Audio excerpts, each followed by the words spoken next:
You you were asking me about misconceptions Hmm.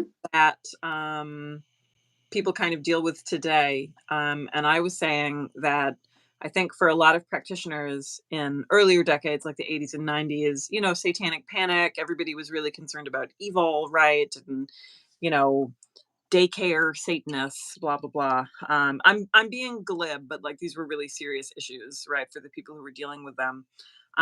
But it's been really interesting watching that shift in recent years, where like when I was becoming an adult and I was in school in the early 2000s and then the first decade and a half of the 2000s, I think the biggest concern was just that people who called themselves witches were actually just idiots.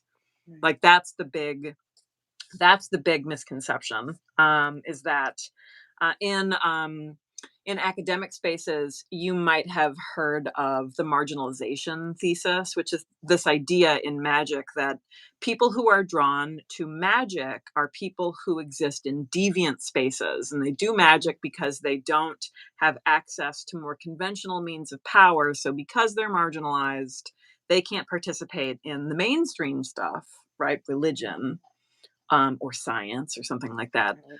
So they have to go do this deviant thing, magic. And what's interesting is when sociologists and ethnographers have gotten out into the field and they've actually hung out in these spaces, they've actually found the opposite. So, like, I'm researching paranormal communities right now for my own work. And what's really interesting is that by and large, people in the United States who hold paranormal beliefs are not marginalized at all. They tend to be highly educated, they tend to be comparatively affluent, and the same things are true in a lot of magical communities. And that is bewildering to people.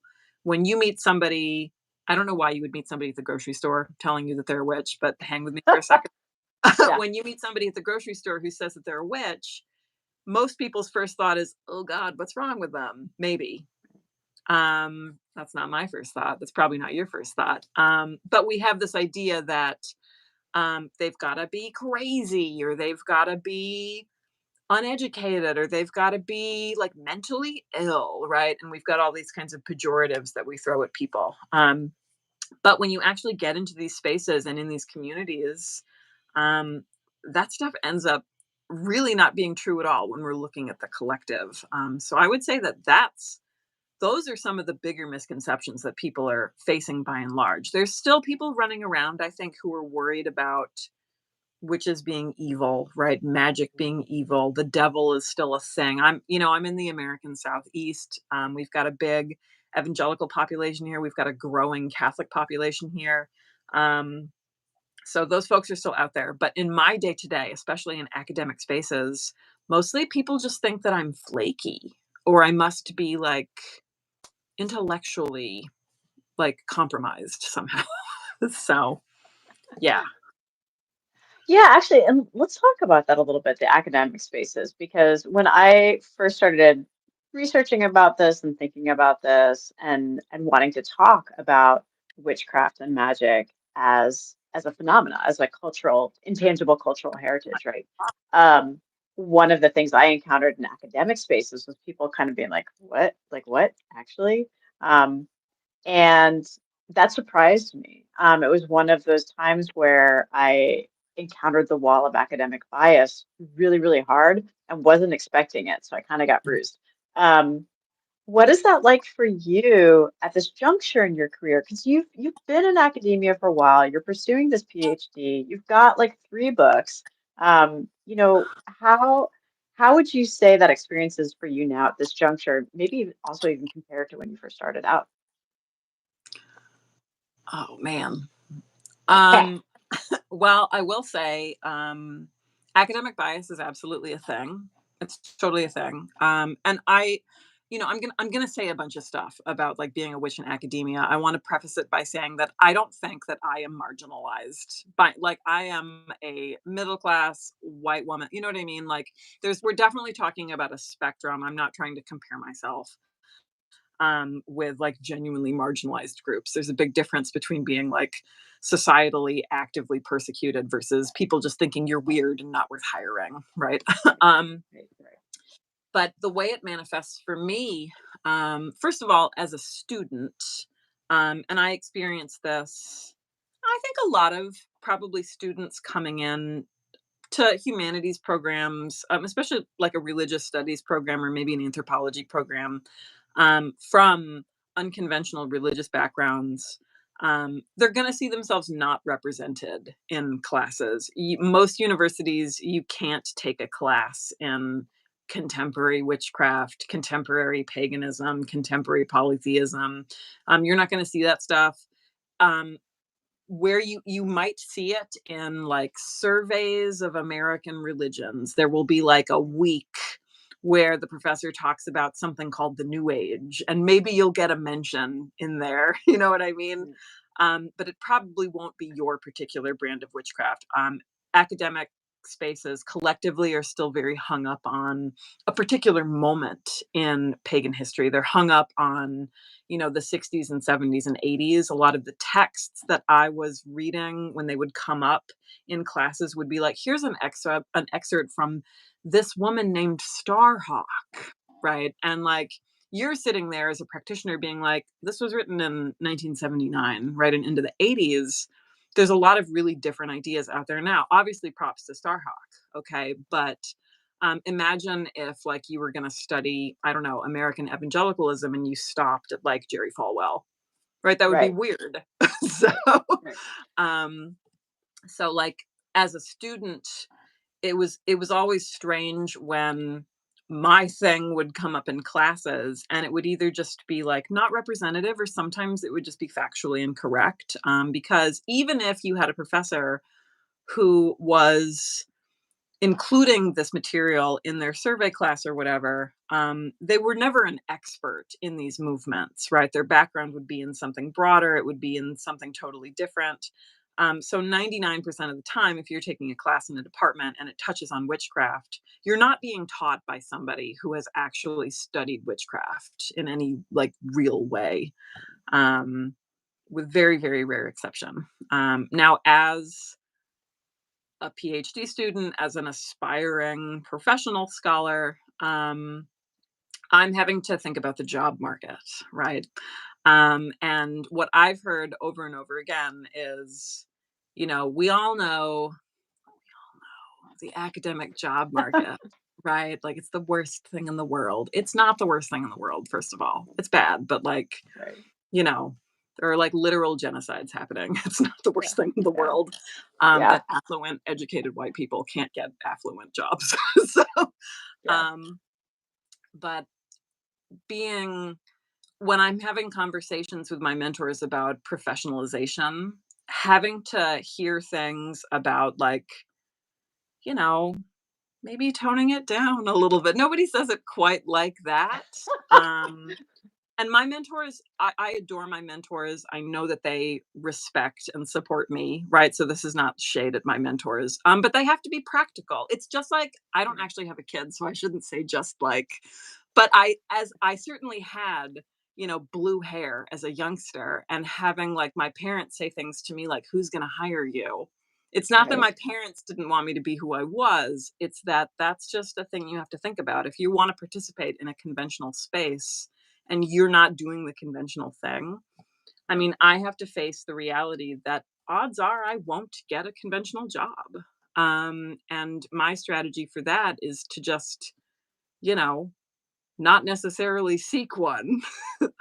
So, but that's also a luxury because I have a career, I've done other things, I have other sources of income. My life is not over if I don't get to be a tenured professor. Right. Um, but yeah, I've been told, I mean, I've had it said to my face many times, if you were studying Islam, you would stand a better chance of getting a job. If you were studying evangelicals, right? Like, how can you spin what you do? And when I was 27, I was very concerned about that. But in my 40s, I don't care anymore. I'm going to talk about witches. Yeah, no, I mean, we could turn this really easily into like a whole, like, oh my God, academia thing. And and I'm going to resist that temptation. Look at Mm-hmm. me being so full of willpower. Um, I think though there is a lot tied up between these ideas of what a witch is, what a magical practitioner is, and scholarship. The sort of grimoire revival in air quotes, the traditional astrology revival. A lot of these things have had this very close relationship with academics. That process of translation, of revision of translations, of Mhm. improving upon revisions of translations. And so there is something really beautiful there that does serve communities of magical practitioners.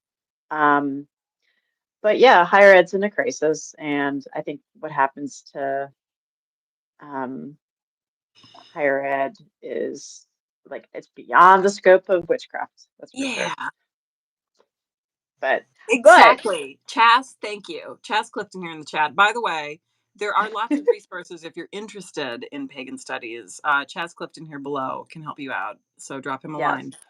Yeah, maybe I don't get to be, a tenured professor at Harvard or whatever, but I can still be badass and do scholarship in other realms. And I feel really blessed to do that. And the other thing I want to toss in too is like, look, the university system is a business like anything else. We like to pretend it's not a business, which I think is most of our problem.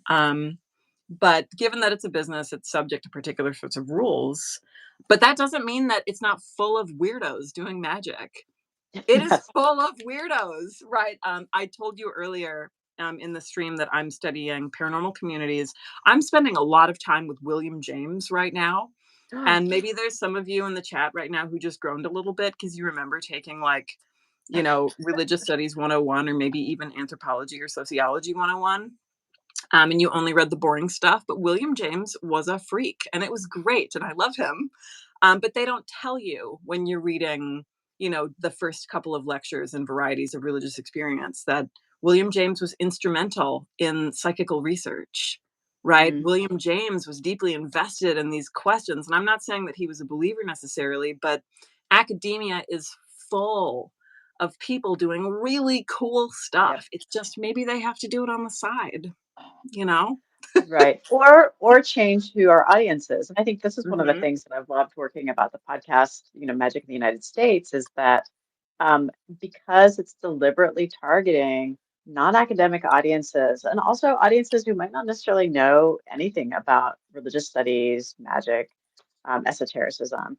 Um, it's been incredibly liberating saying, oh my gosh, look at all this amazing research that people are doing. How do we use storytelling to explain why this research is super actually relevant to all of our lives in different ways.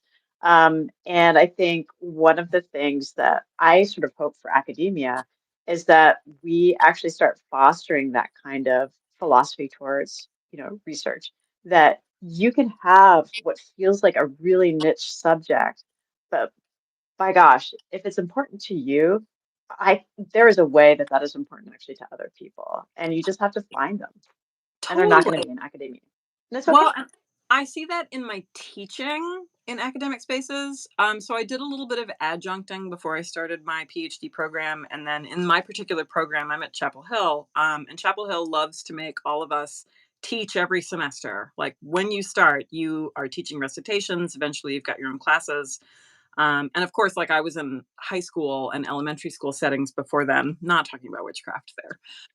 But what's so great is that my students love it, right? You know who doesn't have trouble filling up their classes? The person who talks about magic, right? The poor like biblical studies people are just like, oh no, what do we do about low enrollment? And I'm like, low enrollment, who's she? Right? Like, I don't know her. And it's because I think people are hungry for different stuff. I mean, we're talking about teenagers, 18 and 19 Right, year right? Like they want to know about witches, and they want right, to know about they're trying to figure out who they are. And a lot of them arrive at school, first of all, not even knowing that religious studies is a thing at all. What is that? right, Um, but not knowing like what is the scope of what they could even be learning about and figuring out that it's awesome. right. So that's Yeah, what happened to me. I didn't know religious studies was a thing. And then it was a thing. And man, it was cool. Dude, and I mean, full disclosure, I met you in archery club, and then I learned that religious studies was a thing. Look where that got Yeah. me. Hmm. That's you, And dude. aren't we happier now? We are quite. The Well, department should actually, let me make the brochure. We'd get more majors if I made the brochure. I mean, just true facts. No, so I mean, actually, like going back to witches for a second, because Mhm. one of the things that you and I have talked about um, is kind of who this book is for, and over the course of some of our conversations about it, that who that book is for keeps expanding. Um, I think about my family members, people that I work with who really aren't um, intersecting with any of these communities at all. They care about me, so they want to know what I'm interested in. But they really don't want to hear me talk about it because it's annoying.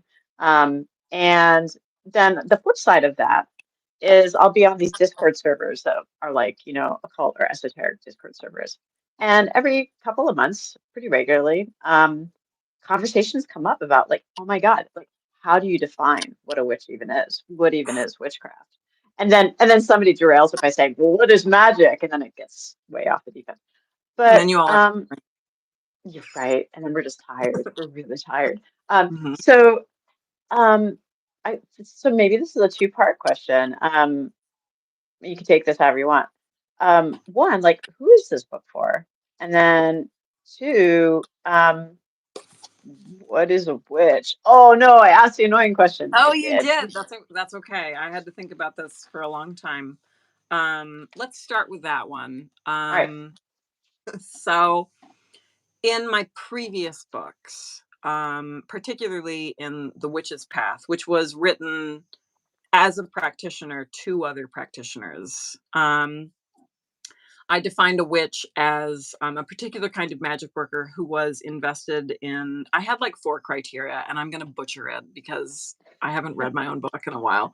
But I looked at relationships in spirit realms, and I defined the term spirit really broadly because there are witches out there who think they're not necessarily into like spirit realms, but they think of their own like higher self or spirit as Right. being a thing that they have relationships with. So I was being really broad and generous there.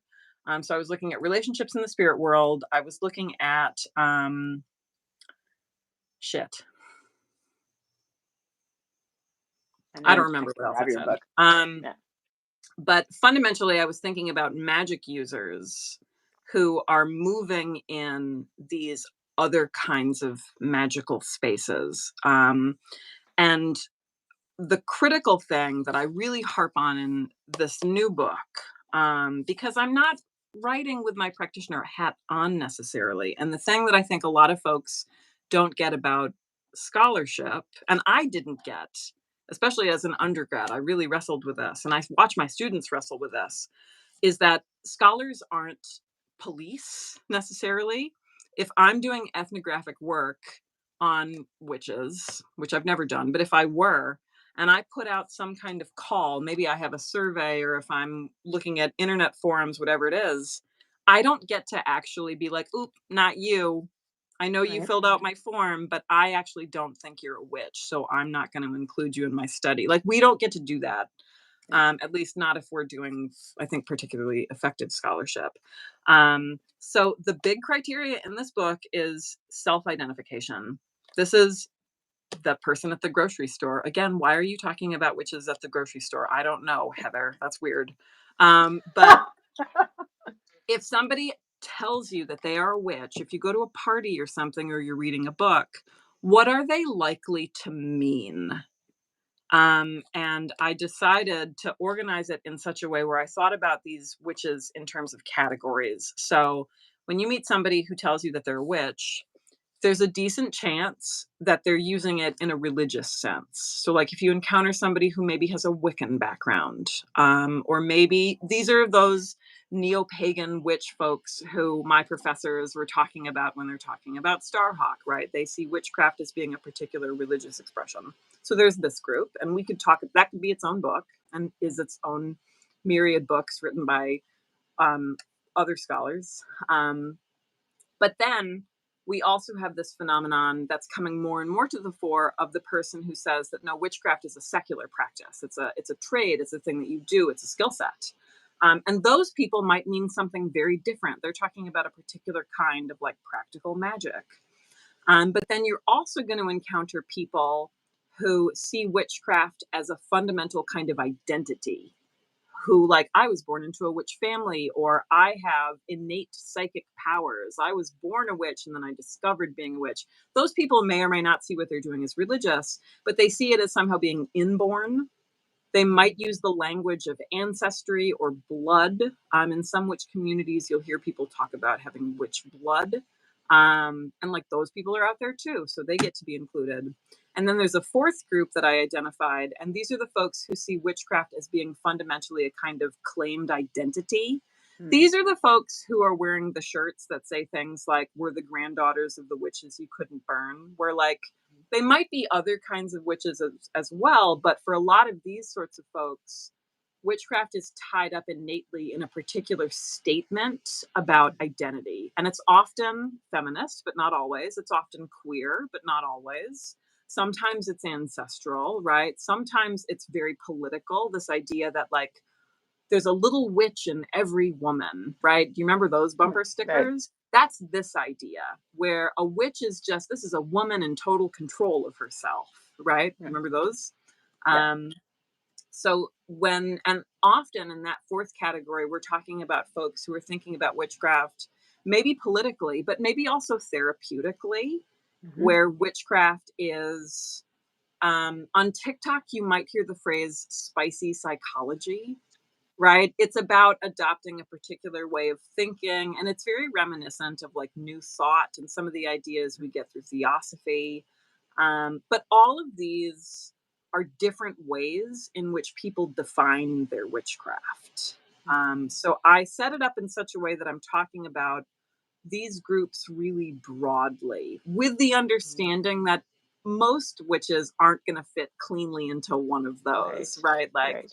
I'm a religious witch. I see my witchcraft as being tied to my religious identity, but I also practice practical magic. And I also have a lot of like it or not, a lot of New Thought influences in my own magical training, right? Like, I'm doing the stuff to improve my life too, right? So like, yeah, these boundaries are useful until they aren't. That's awesome. Yeah, and I think I think one of the things that's really interesting and within community discourses is this tension between this sense of self and how the sense of self can seem kind of existentially threatened by the existence of another Oh category at yeah. times. Oh yeah, people get real mad. Do you remember? I say, do you remember? Like, everybody was there in 1997, right? I know you all were. But there was definitely a period where writers, like witchcraft like when you go to Borders books or Walden books, all of the books on the shelf were really hammering home this idea that witchcraft was a religion. It's the religion of the goddess. It deserves the same federal protections that any other religion has. I'm thinking here about like Selena Fox and Circle Sanctuary and all of these movements to like have the pentacle put on headstones at Arlington National Cemetery. Like those movements come directly out of very real forms of oppression and persecution that were happening to practitioners on a smaller scale, right, than other sorts of marginalized groups. But like, people went to jail during the Satanic Panic and were in jail for a long time, right? I think people who are beginning to practice now in the 2020s sometimes can't appreciate how, like, I remember when Columbine high school shootings happened in 1999 and we weren't allowed to wear pentacle jewelry, right? We weren't allowed to wear like black clothes. You couldn't wear like metal band t-shirts. And like, imagine being a Wiccan mom during that period and being really freaked out about your kid in school, right? Like, kids got suspended. Like, it was a whole thing. And the literature coming out of that period reflects that anxiety. And that anxiety comes from a place. So making witchcraft a religion like serves very pragmatic and political ends. But now, if I were to get into like, if I were to go on TikTok or get into just about any like magical discord, and if I was like, witchcraft is a religion, it would take 10 seconds to have 20 people screaming at me, witchcraft is a practice, not a religion. Okay. You know, and they're not wrong. Right. My response to that is it's actually a lot of things, and we all get to be under these umbrellas because none of us actually own that word. Right. Gosh, yeah, no, I love that. And like that question, that challenge of the language that we use, it's so pervasive in so many things that touch on so many aspects of magical practice, spiritual identity, religious identity. And one of the things that every single episode in the podcast really drove home for me is that there's no staticness to any of the language in a really meaningful way. Whether I call something a magical practice, a religious practice, a spiritual practice, a folk practice, any one of those four words can be derogatory in the same instance with the same people if the context changes just a little bit. And that's real, right? Like that harm is real. But I think one of the things that makes that really challenging then is that when we want to talk about these aspects of our lives that are often deeply personal, deeply meaningful, often if it's a really embedded cultural practice, it's almost invisible, because you live it day to day. Um, it makes it really hard to know what language do we use when we want to engage with these conversations. And I mean, the personally invasive part of me loves talking with people about their religious identities and practices because I think it's just so coolest stuff on the planet. Um, Next to Chapel Roan and Taylor, but um, but but aside from that, what are things that with your religious studies scholars hat on, talking to lay audiences, how do you encourage people to navigate that, or I don't know if it's like a reframing or a loosening up or just don't worry about it, the world's burning anyway. I mean, no, I'm honestly speaking an idealist. I usually don't Yeah. lean into the world as burning unless it comes to Cool. my like job. Then it's fine. It can burn down. But um, what I tell people as a practitioner, like when I'm doing workshops, and what I tell people in classrooms too, is language is useful to a point, and then like there's always a point where it stops being useful. And if a word makes sense in a particular context, if your listener is hearing it the same way that you're using it, cool. I will change to calling what I'm doing religion or practice or spirituality or whatever based on who I'm talking to all the time, because I feel like the important thing is being understood in that moment, not necessarily getting on my hill I'm going to die on about what I think the word should be. I feel like as you get older, you kind of stop caring about some of that stuff too. Right. But what I tell students and what I tell folks who interact with me in magical communities is you are always, always better off just asking somebody, what do you mean by that? Right. Yeah. That's something that I've learned from my own mentors in magical spaces too. It just makes for a friendlier space instead of like having the most knee jerk, like bad faith kind of reaction to what somebody else says. It's worth it to just pause and go, what do you mean by that? Like when you say that witchcraft is this, or when you say that this thing over here is magic, like, can you tell me more? And then instead of trying to correct them, because I know the real answer or whatever, um, modifying your conversation such that you can still have a fruitful conversation.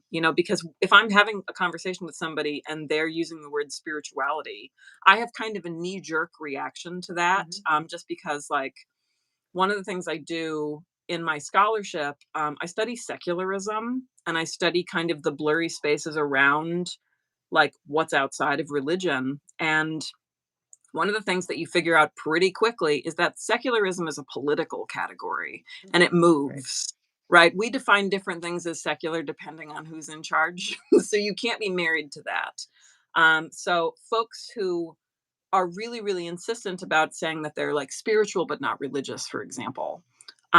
We can think that like, oh, that's like a nuanced, unique perspective. Like, no, like from a scholarly perspective, that comes from a place. Like, I can Mhm. make reasonable guesses about somebody's religious background if they tell me that they're spiritual but not religious, Right. you know? Right.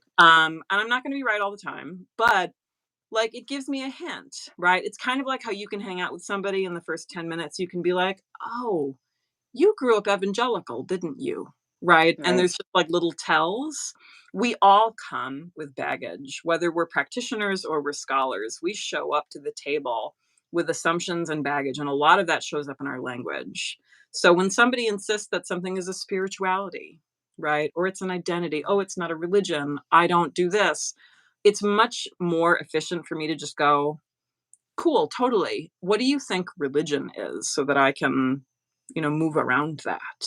Um, you know, Most of us aren't coming up with totally new novel definitions, you know. Wow. Yeah. Yeah. I mean, We're not actually snowflakes, everybody. Right? We all exist in context. yeah, no, no, no, that's definitely true. And I think part of the thing that makes it tricky is that even within communities of practitioners, there is still that element of like, don't talk about sex, don't talk about politics, don't talk about religion. And like, depending on your practice, it can be all three of those things in one, which is Yeah. hella fun, in my humble opinion. Yeah. But Well, and when something's in the majority, it doesn't have to be religion or politics, right? yes, yes, Like we yep, don't we don't go to work on Sundays. We don't think of that as a religious decision, but it is. Right? We don't right, think of that as a political decision, but it is. Right? yep, When you're in the majority, you can forget that you're actually living, right? Like what is the secular? The secular happens when Christianity becomes so invisible to us that we don't notice it. yeah, yeah, yeah. Yeah, actually, so and you can say no to this because this wasn't in the list of like questions I emailed you. I didn't actually read your list. Great. Okay, perfect. Then I can be like, I don't know how to yeah, everybody. you totally approved this question. That's Mhm. like definitely no, so your grad school, your current grad school research, your PhD research, Mhm. um, to what degree are you comfortable talking about that a little bit? I can talk broadly. Yeah. Yeah, yeah. Yeah. I don't want to talk about individual people, but I'll No, talk no, no, broad. no, no. Yeah, yeah. No, no. It's sort of the gist of that. But I think also like connecting, like, what is that like? Like doing that particular, I just know a little bit with it. So I'm trying Cool. not to lead you, but I'm also trying to Yeah. lead you. Um, but also thinking about that in relation to your book. I mean, on the surface, they seem very different, but there are they kind of things. Um, I was surprised by how little overlap there is. I was expecting to roll in and be like, "Yeah, I know what that is. That's fine." No, that is not happening to me. I'm going into these spaces and I'm just like, "Tell me more." Right? That's been really gratifying. It's really fun. Um, it's similar enough in the sense, and I say like as an author, writing about her own communities, it's definitely made me much more sensitive as an ethnographer, Mm, especially as an ethnographer of other marginalized, I'm going to use the word traditions. By and large, paranormal investigators don't see what they're doing as religious, and I'm not trying to imply that they are. But like paranormal believers, right. paranormal, like if we think of that as a tradition, I know what it's like to have somebody roll in and hang out with you for a couple of hours and assume that they know everything. I think that happens Right. to magicians all the time. That happens to witches all the time. October rolls around and Right. even like the self-conscious journalists who want to like do right by the communities, like you just can't breeze in on a weekend and like get the full picture. You can only ever Mm, write about what you're doing in the moment. And we have like decades worth of articles and memoirs and biographies and exposés. Like people love crashing witches parties and being like, ah, look at the weirdos, you know. right. Right. And some of those texts are great, and some of them have done a lot of damage. And that is not something that I would ever want to do to another community, like ever. Mhm. So it's made me, when you're doing ethnography through university, you go through a review board. It's called the IRB. And the university looks at your project and your proposal really closely. They make sure that you're doing things, ethically. They put a system in place so that the people you're working with can basically like rat you out to the university if you're Right. up to no good. It's a really thorough process, and everybody at a university has to go through it now if they're working with any kind of Right. human subjects, and so like oral historians, ethnographers, right, sociologists, etc. Mm. um, and I've been through that process, but the IRB isn't necessarily concerned with like the intimate kind of ethics behind your personal relationships with people and how you treat their beliefs, right? The IRB was not designed for religious studies scholars, it was designed for doctors, right? Medical Right. people doing medical experiments. So like, but I'm going to be spending potentially years in these communities. And like, I genuinely want to learn. And that means that, I have to shut up and listen, and I'm not the expert. And that's really fun. It's really exciting. Um, so like, it's definitely impacted my scholarly thinking, like writing this book, being a practitioner in general. I mean, I've given plenty of those journalist interviews, and sometimes they turn out well and sometimes they're kind of bad, but they're never exactly right. And what I write about paranormal groups is not going to be exactly right, but at the very least it's all going to be consensual. So, Yeah. no, Yeah, yeah. yeah, no, that makes a lot of sense to me. And I think that's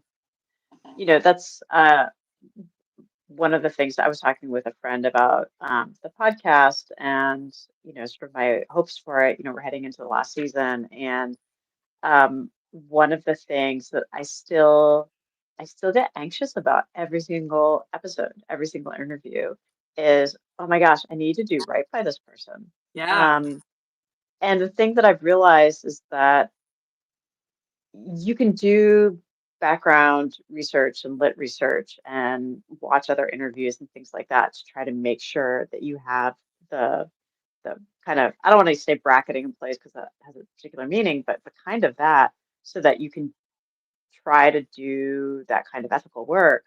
Um, and invariably you still mess up, you know?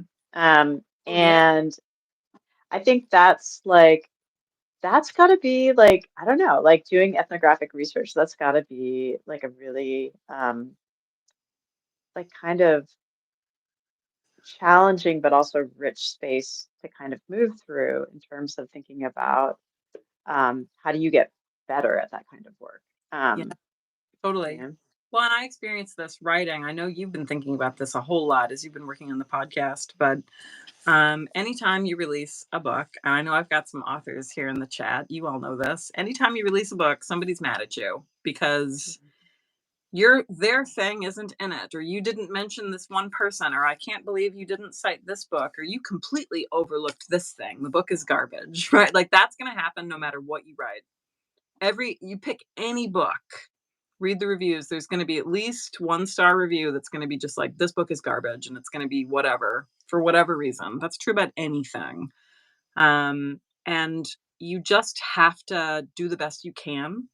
Like um I know that not every witch on the planet is going to love everything I say in this book. What I tried to do was be broad and inclusive enough to at least point people to better sources. So, for example, I'm a white lady who spent most of her life operating in Wiccan spaces. I cannot talk about brujeria. Like, I just can't Mhm. do that. But what I can do is I can cite practitioners in those traditions and their own books, and I can point Mhm. people and go, here's who you need to read, here's what I read, here's some other, right, like that. That's Yeah. something that was really important to me. So every chapter ends with additional resources, both from scholars, what are people in the academy, what do anthropologists say about this thing, But then there's also a section from witches, people calling themselves witches in various traditions of witchcraft, and their sources directly, because I think that's something that academic books often don't do. We have this Yeah. tendency to only look at what the scholars are saying and to completely disregard primary sources, especially if those primary sources are, the popular books at Barnes and Noble. Um, Right. Right. a lot of scholars who focus on new religious movements don't necessarily look at the material as put out by those communities. They look at what other scholars have said about those communities. And I didn't want to do that. So I try to stay very much in my lane in terms of here's my background. I also had practitioners from other traditions like reading my work, Mhm. and letting me know when and where I was wrong, right? So I could fix Right. Right. things. But just pointing to other things. Um, and I'm not going to get everybody. Um, Mhm. you kind of just have to do the best you can and try to do better with each subsequent project. And I'm sure that will be true in my scholarship too, right? I've read dissertations. Most dissertations are real bad. I expect that mine will not be awesome, right? But like, we'll publish something different later. That will be better. I promise I'll Right. get better as I get older Yes. and have Yes. more practice. Dissertations are there to be revised before they're published. I mean, it's a great, fine tradition. Who, like, did you have a particular person or people in mind when you were writing the book? Like, was there somebody you were sort of talking to in your head as you were writing? I don't know. Sometimes, It was my uh, husband, wasn't it? yeah, I'm always thinking about your husband. No, I know. I am too. It's great. I have my own We husband. all do. Um, I mean, I was thinking about my own parents sometimes. I was thinking about my PhD cohort, like people who one of the things that a lot of popular press style general readership books do, especially books about magic and witchcraft and, you know, weird stuff. Um, I feel like a lot of them talk down at audiences, or they make assumptions about what you don't know. I really tried not to do that. So I was very much envisioning somebody who is curious and smart. And just because you don't know a lot about witchcraft doesn't mean that you don't know a lot about other things. I mean, we're all coming from, everything is in context.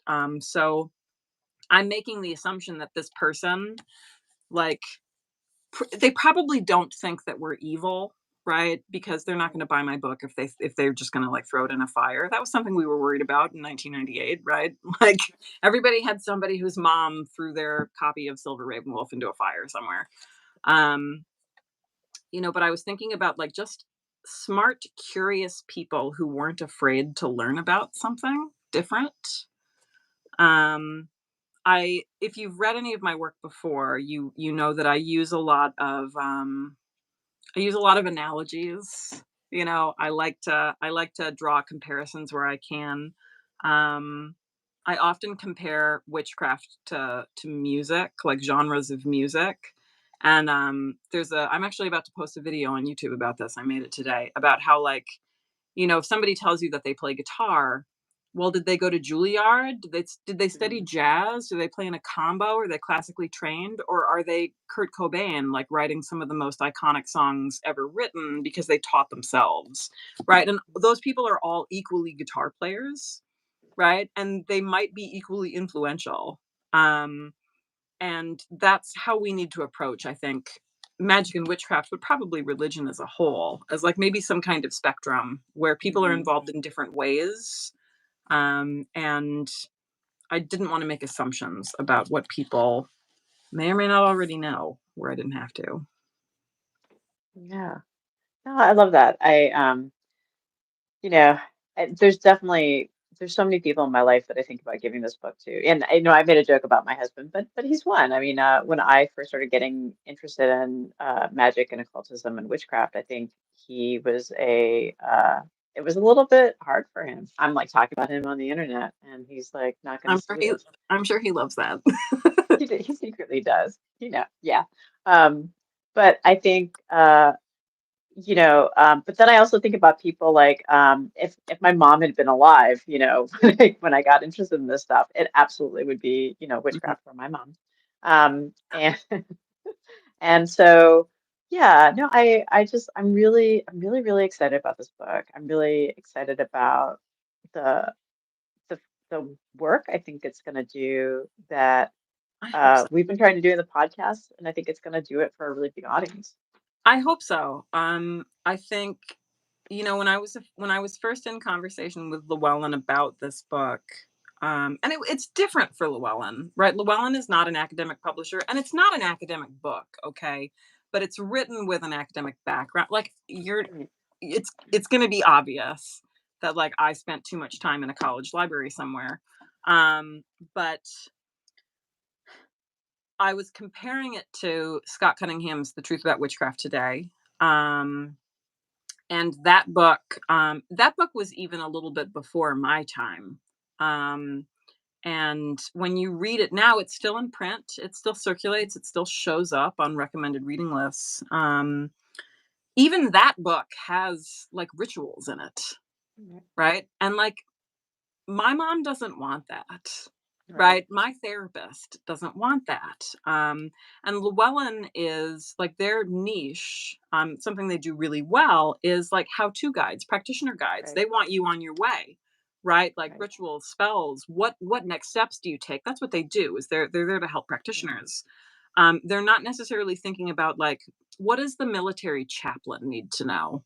Right. Right. The Right. military chaplain isn't gonna be, like, casting prosperity spells. Probably not, I don't know. I'm not the boss of you military chaplains, you do what you want. But I didn't want a book that you had to be like, "Oh, only read the first half.